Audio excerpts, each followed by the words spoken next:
Let's bring in Wisconsin Congressman Mike Gallagher. He serves in the House Armed Services and Intelligence Committees. Congressman, good to have you with us today. I want to just mention to you this report in the Times of Israel that says that the stepped-up attacks against U.S. bases in the region, Syria and Iraq, is directly linked to America's support for Israel. That stands in sharp contradiction to what President Biden said last week, when he said unequivocally that those attacks had nothing to do with the conflict in Israel. What do you say? Well, and of course, the Secretary of Defense, Lloyd Austin, said the same thing while he was bragging about the strength of the attacks. He said, this is separate than what's happening with Israel and Hamas.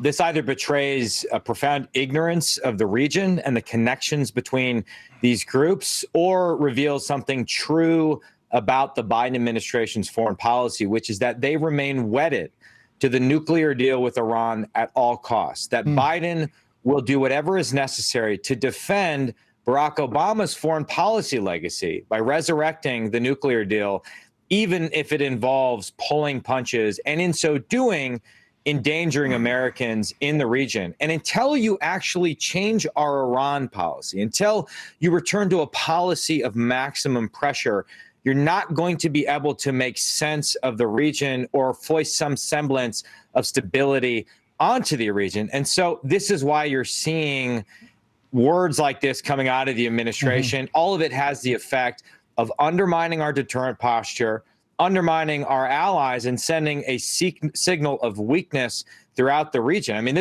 we've been pursuing a policy of appeasement towards the Iranian regime for far too long. We need to reverse it before it's too late. Yeah, I mean, certainly even that deal that they made swapping hostages for prisoners and freeing up the $6 billion, that seemed designed to appease Iran, at least to a degree. The National Security Advisor, Jake Sullivan, was on one of the Sunday shows yesterday. Here's what he said about the U.S. response to these attacks from Iranian proxies. Listen here. If American troops are attacked by Iran and its proxies, we will respond. We did respond. If attacks continue, we will respond. And I think the Iranians understand our message. I talked to the former president, Donald Trump, about all of this on Friday. I asked him, what do you think about the message that the Biden administration is sending to Iran? He said that he would have been a lot tougher. And as we know, when Iranian-based proxies or backed proxies carried out these attacks against al-Assad, al-Tanf, other bases like that, the response from the Trump administration was to take out Qasem Soleimani.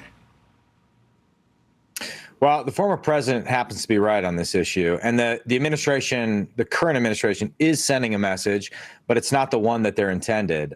Whether it's the terrorists in Tehran or the genocidal communists in Beijing like Xi Jinping, these authoritarian regimes, these terrorists respond to one thing: that's strength, and striking expendable warehouses in reaction to a slew of attacks against U.S. forces. And keep in mind, 31 Americans have been killed by an Iranian proxy in the initial October 7th attack.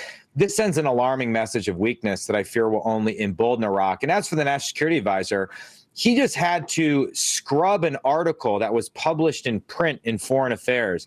They had to alter the digital version because it went to print prior to October 7th. And in that article, he brags about their diplomacy with respect to Israel and Hamas and Gaza, the relative stability in the Middle East. It's sort of the ultimate expression of the hubris of this administration. They keep getting mugged by geopolitical reality, and yet they aren't willing to change course. And that's a dangerous road to be on.